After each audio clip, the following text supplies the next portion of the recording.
Hello friend, welcome back my YouTube channel. CGVYM के through जो होने वाला है labour inspector, labour sub inspector 2023 के एग्ज़ाम में आने वाले श्रम विभाग से संबंधित जानकारी के मोस्ट इम्पॉर्टेंट एमसीक्यूज़ लेके आई हूँ जो हर साल पूछा जाता है। तो वीडियो को स्किप मत करिएगा क्योंकि मैं उससे रिलेटेड डीपली जो है क्वेश्चन आ सकता है, संभवतः वो मैं बताने वाली हूँ, और कौन कौन से कब कब हुए वो मैं बताने वाली हूँ। ठीक है, तो मैं डायरेक्ट आंसर लेके आई हूँ ताकि आपका टाइम वेस्ट ना हो। कल परसों ही एग्ज़ाम है। ठीक है, तो चलिए इस वीडियो स्टार्ट कर लेते हैं। बाल श्रम विनियमन अधिनियम के तहत किस उम्र तक के बच्चों को किसी भी काम में लगाने से प्रतिबंध किया गया है? तो इसका उत्तर है 14 वर्ष। ठीक है, बाल श्रम विनियमन अधिनियम के तहत जो है 14 वर्ष तक के उम्र के बच्चों को किसी भी काम में लगाने से प्रतिबंध किया गया है। ठीक है, तो बाल श्रम विनियमन अधिनियम का जो सिफारिश किया गया था तो किसने किया गया था, ऐसे क्वेश्चन आता है तो गुरुपाद स्वामी समिति द्वारा जो है सिफारिश किया गया था। उनके आधार पर 1986 में जो है बाल श्रम निषेध एवं विनियमन अधिनियम लागू किया गया। ठीक है, तो और इस अधिनियम का जब नियम का उल्लंघन किया जाता है ना, मतलब इस नियम का उल्लंघन करते हैं तब कड़ी सज़ा का प्रावधान किया जाता है इस अधिनियम के थ्रू। ठीक है, नेक्स्ट हम देख लेते हैं फ्रेंड।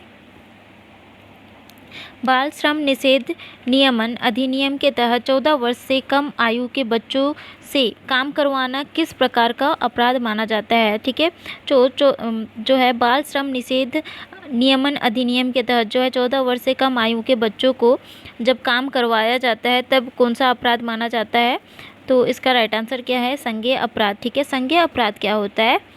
संज्ञेय अपराध एक ऐसा अपराध होता है जैसे कि जिसमें पुलिस अधिकारी बिना वारंट के अपराधी को गिरफ्तार कर सकता है। जैसे कि कुछ केसेस होता है जिसमें बिना रिपोर्ट के मतलब कि पुलिस जो है एक्शन नहीं लेता है ना, तो इसमें क्या होता है संज्ञेय अपराध में आप मतलब कि जैसे उनको पता चलेगा कि जैसे कि मतलब कि बच्चे को जो है काम पे रखा गया है ना, मतलब बच्चे को काम पे रखा गया है, तो उस पर क्या होगा, अपराधी को डायरेक्ट वो क्या करेगा, गिरफ्तार कर लेगा। ठीक है, उसमें रिपोर्ट करवाने की ज़रूरत नहीं है, उसको अगर पता चले तो वो डायरेक्ट क्या करेगा, वो गिरफ्तार कर लेगा। ये है संज्ञेय अपराध। ठीक है, आई होप आपको समझ आ गया होगा।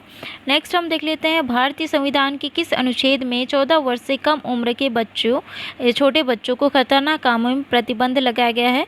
तो भारतीय संविधान अनुच्छेद 24 के द्वारा जो है 14 वर्ष से कम उम्र के छोटे बच्चों को जो है खतरनाक कामों में प्रतिबंध लगाया गया है। ठीक है, अनुच्छेद 24। ठीक है, तो जो है अनुच्छेद 24 जो है अनुच्छेद 24 जो है शोषण के विरुद्ध अधिकार के अंतर्गत आता है। ठीक है, अनुच्छेद 24 किसके अंतर्गत आता है? शोषण के विरुद्ध अधिकार के अंतर्गत आता है। ये भारतीय संविधान के अनुच्छेद 23 और 24 में निहित है। ठीक है, शोषण के विरुद्ध अधिकार जो है अनुच्छेद 23 और 24 में निहित है।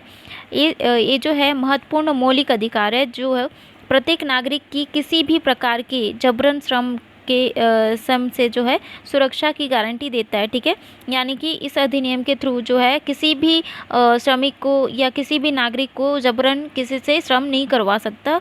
ठीक है, अगर करवाता है तो अनुच्छेद 24 और 23 के तहत जो है उसको मतलब कि वो मतलब कि अपराधी माना जाएगा। ठीक है, उसको। नेक्स्ट हम देख लेते हैं, बाल श्रम निषेध विनियमन अधिनियम कब पारित हुआ? तो कब पारित हुआ, अभी मैं बताई थी 1986 में, यानी कि 23 दिसंबर 1986 में जो है बाल श्रम निषेध विनियमन अधिनियम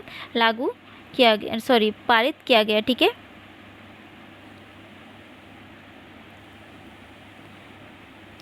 नेक्स्ट हम देख लेते हैं, बाल श्रम निषेध विनियमन अधिनियम 1986 में प्रथम संशोधन कब हुआ? ठीक है, तो प्रथम संशोधन कब हुआ अधिनियम 1986 का?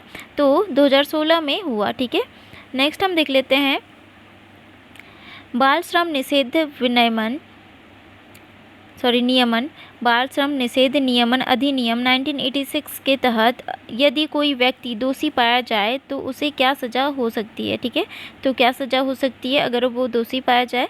तो न्यूनतम 6 माह अधिक 2 वर्ष का कारावास, ठीक है, न्यूनतम 6 माह और अधिकतम जो है 2 वर्ष का कारावास हो सकता है अगर बाल श्रम निषेध नियमन अधिनियम 1986 के तहत जो है अगर व्यक्ति दोषी पाया जाता है तो उसकी सज़ा जो है न्यूनतम 6 माह अधिकतम 2 वर्ष का कारावास हो सकता है और न्यूनतम 20,000 और अधिकतम 50,000 तक का जुर्माना हो सकता है, ठीक है। इम्पॉर्टेंट है, याद रखना, ऐसे क्वेश्चन पूछे जाते हैं।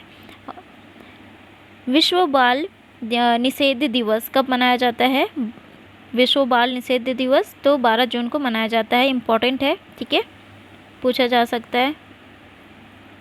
राष्ट्रीय बाल श्रम उन्मूलन प्राधिकरण का गठन कब हुआ था? तो कब हुआ था? 26 सितंबर 1994 को हुआ था, ठीक है, यानी कि 26 सितंबर 1994 को जो है राष्ट्रीय बाल श्रम उन्मूलन प्राधिकरण का गठन हुआ था। नेक्स्ट हम देख लेते हैं, गर्भवती महिला कर्मचारी को कितने सप्ताह का वेतन एक मातृत्व अवकाश पाने का अधिकार है? सॉरी, स्पेलिंग मिस्टेक है, पाने का अधिकार है, ठीक है। तो 12 सप्ताह का जो है गर्भवती महिला कर्मचारी को जो है 12 सप्ताह का वेतन एक मातृत्व अवकाश पाने का अधिकार है, ठीक है। नेक्स्ट है, संविधान के किस अनुच्छेद में कहा गया है कि पुरुषों और महिलाओं को समान रूप से आजीवक के पर्याप्त साधन का अधिकार है? तो इसका राइट आंसर क्या हो जाएगा? 39A के तहत जो है अनुच्छेद जो है अनुच्छेद 39A में जो कहा गया है कि पुरुषों और महिलाओं को समान रूप से आजीवक के पर्याप्त साधन का अधिकार है, ठीक है, महिला और पुरुष को। मातृत्व लाभ संशोधन बिल 2016 में प्रथम बच्चे पर महिलाओं के मातृत्व अवकाश को कितना किया गया है? तो संशोधन के 2016 के संशोधन के तहत जो है प्रथम बच्चे पर जब महिलाओं के मातृत्व अवकाश को कितना किया गया है? 26 सप्ताह, ठीक है, 26 सप्ताह किया गया है। नेक्स्ट है, बंधुआ मजदूरी उन्मूलन अधिनियम किस वर्ष पारित किया गया था? तो बंधुआ मजदूरी उन्मूलन अधिनियम किस वर्ष पारित किया गया था? तो इसका राइट आंसर है 1976, ठीक है। न्यूनतम मजदूरी अधिनियम कब अस्तित्व में आया? न्यूनतम मजदूरी अधिनियम कब अस्तित्व में आया? तो 1948 में आया, ठीक है। तो ILO का पहला कार्यालय भारत में किस वर्ष बना? तो किस वर्ष बना भारत का ILO का पहला कार्यालय? तो 1928 में बना, ठीक है। ILO का फुल फॉर्म क्या होगा फ्रेंड? ILO का फुल फॉर्म है इंटरनेशनल लेबर ऑर्गेनाइजेशन, ठीक है, इंटरनेशनल लेबर ऑर्गेनाइजेशन है, ठीक है। और हिंदी में क्या बोला जाता है? अंतर्राष्ट्रीय श्रम संगठन, ठीक है।